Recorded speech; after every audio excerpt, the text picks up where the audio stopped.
Hey hi all. ఈరోజు మనం లొకేటస్ గురించి తెలుసుకుందాం. సో సెలీనియంలో లొకేటస్ ఏమేమి ఉంటాయో తెలుసుకుందాం. సో జనరల్గా లొకేటస్ని దేనికి యూస్ చేస్తారంటే ఒక వెబ్ ఎలిమెంట్ యొక్క అడ్రస్ని ఫైండ్ అవుట్ చేయడానికి మనం లొకేటస్ని యూస్ చేస్తాం. సో వెబ్ ఎలిమెంట్ అంటే వెబ్ పేజ్లో కనిపించే elements. Like for example, so ఇక్కడ మనం చూసినట్టయితే ఇక్కడ కనిపించే టెక్స్ట్ బాక్స్ అయినా లేదంటే సెర్చ్ బటన్ అయినా radio buttons and link text, so ఇవన్నీ మనం వెబ్ ఎలిమెంట్స్ కింద కన్సిడర్ చేయొచ్చు. సో ఎలిమెంట్స్ వెబ్ పేజ్లో ఏదైతే ఉన్నాయో వాటిని వెబ్ ఎలిమెంట్స్ అంటాం. సో ఆ వెబ్ ఎలిమెంట్ యొక్క అడ్రస్ని ఫైండ్ అవుట్ చేయడానికి మనం లొకేటర్స్ని యూజ్ చేద్దాం. ఓకే, సో లొకేటర్స్ అనేవి 6 టైప్స్ ఉంటాయి. So locators ID, name, tag name, link test and partial link test and CSS selector and XPath. So ఇప్పుడు మనం ID, name, tag name, so వీటి గురించి తెలుసుకుందాం ఒకసారి. అండ్ అలానే link test and partial link test కూడా. So ఇక్కడ already మనం ఒక ప్రోగ్రామ్ అయితే రాసాము. సో ఇప్పుడు ఇది ఏమవుతుందంటే ఈ వెబ్సైట్కి నావిగేట్ అవుతుంది. సో ఈ వెబ్సైట్కి నావిగేట్ అయ్యాక సో నేను ఇక్కడ ఈ వెబ్సైట్లో ఐడిని యూస్ చేద్దాం అనుకుంటున్నాను. సో ఇక్కడ ఇన్స్పెక్ట్ చేశాను అండ్ సో ఇక్కడ ఐడి ఏముంది, సెర్చ్ టెక్స్ట్ ఉంది కాబట్టి సో నేను Ctrl+C copy and so driver dot find element by dot ID. Okay, so by dot ID and ID అని స్ట్రింగ్ తీసుకుంటుంది. సో ఇక్కడ మనం పేస్ట్ చేసాం వాల్యూని. డాట్ సెండ్ కీస్, సో అది టెక్స్ట్ బాక్స్ కాబట్టి మనం సెండ్ కీస్ పంపిస్తున్నాం. సో టెక్స్ట్ అని పంపిస్తున్నాను. అండ్ ఇప్పుడు ఒకసారి రన్ చేసి చూద్దాం. సో ఇప్పుడు మన టెక్స్ట్ బాక్స్లో టెస్ట్ అనేది ప్రింట్ అవ్వాలి, సెండ్ అవ్వాలి. సో ఇక్కడ చూసారు కదా, టెక్స్ట్ అని సెండ్ అయింది. అండ్ అలానే సో ఇప్పుడు మనం టెక్స్ట్ యూజ్ చేసాం కాబట్టి నెక్స్ట్ నేమ్ ట్రై చేద్దాం. So into the application and same inspect the web element. So ఇక్కడ నేమ్ అనేది సెర్చ్ ఉంది. సో ఇప్పుడు నేమ్ ఐడి ప్లేస్లో మనం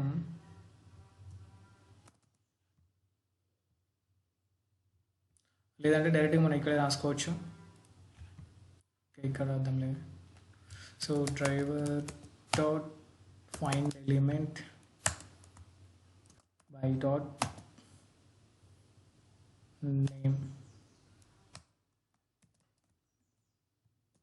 సో నేమ్ ఎంటర్ చేశాను and dot send keys.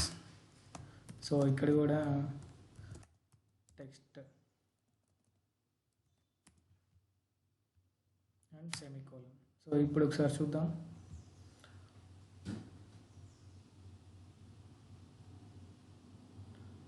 So చూసారు కదా, ఇక్కడ టెక్స్ట్ అనేది పడింది.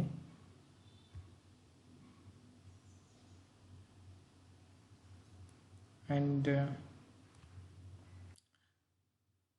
సో నెక్స్ట్ థింగ్ ఏంటి, ట్యాగ్ నేమ్. సో మనం ట్యాగ్ నేమ్ యూస్ చేస్తే మల్టిపుల్ ఎలిమెంట్స్ సెలెక్ట్ అవుతాయి అన్నమాట. సో ట్యాగ్ నేమ్ అంటే ఇప్పుడు ఇన్పుట్ అనేది tag name. So tag name గురించి మనం ఎక్స్పాత్ డిస్కస్ చేసేటప్పుడు చెప్తాను చాలా క్లియర్గా. ఓకే, అండ్ నెక్స్ట్ వచ్చేసి సో లింక్ టెస్ట్ అంటే సో ఇక్కడ మనం చూసినట్టయితే ఈ బ్లూ కలర్లో మొత్తం మనం లింక్ అనుకోవచ్చు. సో ఎందుకంటే ఫర్ ఎగ్జాంపుల్ ఇక్కడ నేను amazon.com అని క్లిక్ చేస్తున్నాను కదా, సో ఇది అమెజాన్ వెబ్సైట్కి వెళ్తుంది. సో అంటే ఇక్కడ ఒక లింక్ అనేది ఉంది. సో ఇప్పుడు డైరెక్ట్గా ఈ amazon.comని అక్కడ రాయొచ్చు, లైక్ ఇన్స్పెక్ట్ చేసి ఎలిమెంట్ని. సో ఇక్కడ ఏదైతే ఉందో దాన్ని మనం కాపీ చేసుకోవచ్చు, ఇక్కడున్న టెక్స్ట్ని. సో నేను కాపీ చేశాను and so driver dot find element by dot link text. So link text and link text దగ్గర మనం లింక్ టెక్స్ట్ని ప్రొవైడ్ చేయాలి. Dot click. సో క్లిక్ అయినప్పుడు అది అమెజాన్ వెబ్సైట్కి నావిగేట్ అవ్వాలి. సో ఇప్పుడు నేను రన్ చేస్తున్నాను ప్రోగ్రామ్ని.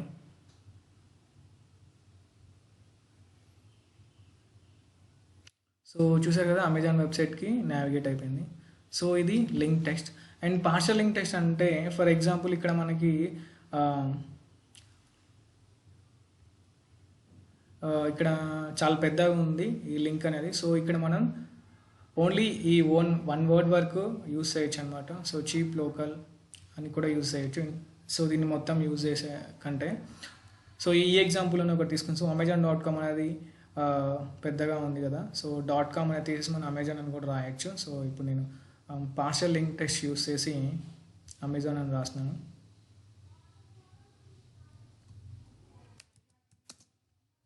Partial link text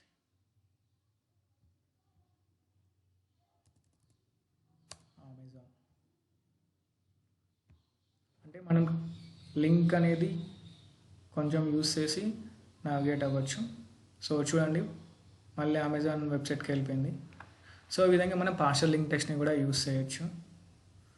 and next వచ్చేసి CSS సెలెక్టర్. సో CSS సెలెక్టర్కి సింటాక్స్ చేద్దాం ఒకసారి.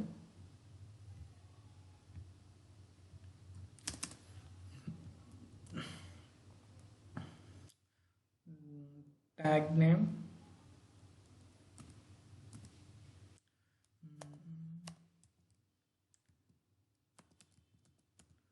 attribute value or rate of attribute name equal to attribute value.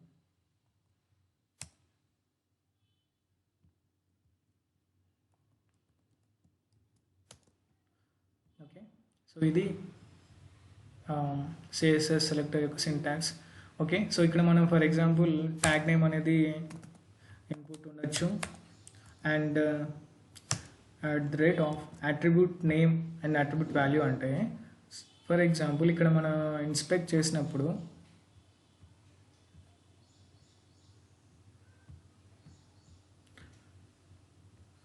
So ఈ నేమ్ అనేది అట్రిబ్యూట్ నేమ్ అండ్ ఇక్కడ సెర్చ్ అనేది వాల్యూ, అలానే ఇక్కడ టైప్ అనేది attribute name and attribute value వచ్చేసి టెక్స్ట్ అనమాట. సో ఇక్కడ రెడ్ కలర్లో ఉన్నది మొత్తం అట్రిబ్యూట్ నేమ్ అండ్ బ్లూ కలర్లో ఉన్నది అట్రిబ్యూట్ వాల్యూ. ఓకే, సో ఈ విధంగా మనం రాయొచ్చు. ఫర్ ఎగ్జాంపుల్ ఐడి అనేది attribute name equals to Q. So ఈ విధంగా. అండ్ అలానే సో మనం CSS సెలెక్టర్లో ఐడి యూస్ చేసేటప్పుడు హ్యాష్ యూస్ చేయొచ్చు. Like for example hash Q. So ఈ లైన్ యూజ్ చేసే బదులు డైరెక్ట్గా మనం ఈ లైన్ యూజ్ చేయొచ్చు. ఫర్ ఎగ్జాంపుల్ నేను ఇక్కడ చూపిస్తాను చూడండి. And so driver dot find element by dot CSS selector. So ఒకసారి నార్మల్ సింటాక్స్ యూస్ చేసి రాద్దాం. ఓకే, సో కాపీ చేశాను నేను ఇది. నేనేం చెప్పాను, ఐడి ట్యాగ్ నేమ్ కదా, tag name input and at rate ID equals to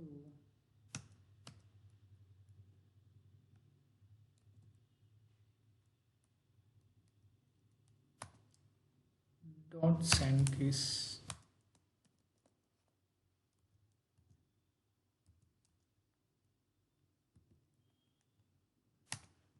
so ఇప్పుడు దీన్ని రన్ చేద్దాం ఒకసారి.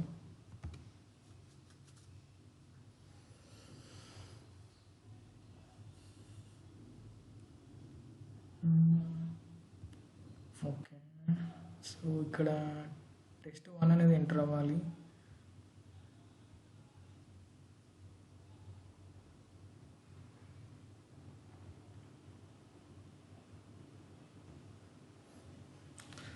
ID equal to name.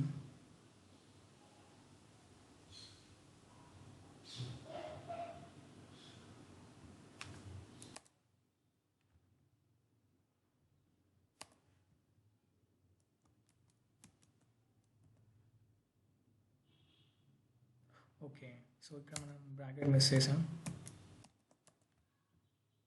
So ఇప్పుడు రన్ చేద్దాం ఒకసారి.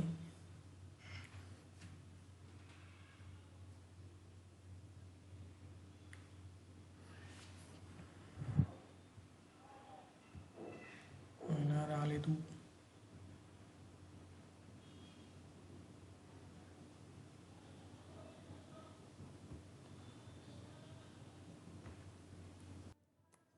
ఓకే. సో మనం నార్మల్గా యూజ్ చేద్దాం ఒకసారి.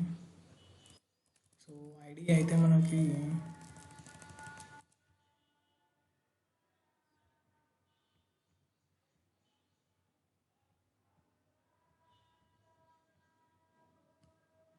ఇన్స్పెక్ట్ అండ్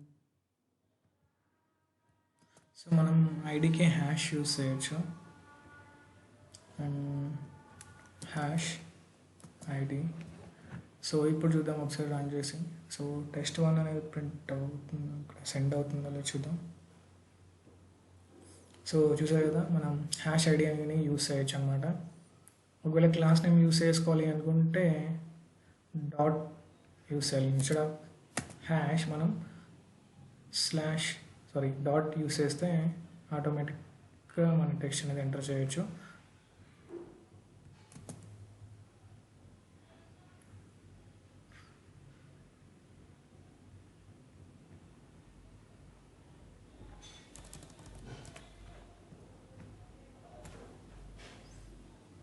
సో ఇప్పుడు చూడండి, test1 అనేది ఆ టెక్స్ట్ బాక్స్లో రావాలి.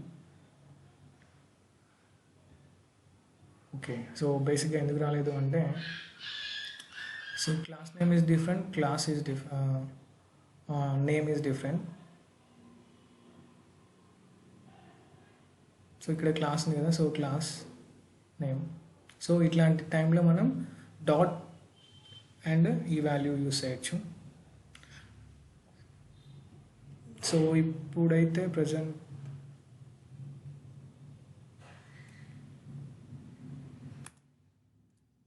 ఓకే. సో ఇప్పుడు ఒకసారి రన్ చేసి చూద్దాం. సో test1 అనేది టెక్స్ట్ బాక్స్లో ఎంటర్ అవుతుంది అనమాట. సో ఈ విధంగా మనం CSS సెలెక్టర్ని యూస్ చేసుకోవచ్చు.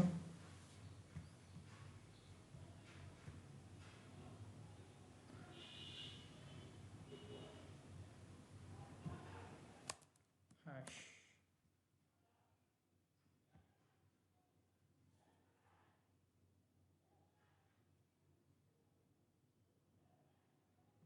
సో చూసారు కదా, ఇక్కడ ఉన్న సెండ్ కీస్ యూజ్ చేసి మనం test1 అనే డేటాని ఇక్కడ పంపించాం. సో ఈ విధంగా మనం లొకేటర్స్ని యూజ్ చేసుకోవచ్చు. అండ్ CSS సెలెక్టర్కి XPathకి మధ్య డిఫరెన్స్ ఏంటి అంటే, CSS సెలెక్టర్ అనేది ఎక్కువ ఫాస్ట్ ఉంటుంది. అండ్ CSS సెలెక్టర్లో మనం బ్యాక్వర్డ్ కానీ లేదంటే ట్రావర్సింగ్ అనేది కుదరదు. బట్ XPathలో మనం పేరెంట్ నుంచి చైల్డ్కి, చైల్డ్ నుంచి పేరెంట్కి XPath యాక్సిస్ యూజ్ చేసి ట్రావర్స్ అవ్వచ్చు అనమాట. సో అదొక్కటే main difference. So thanks friends, thanks for watching.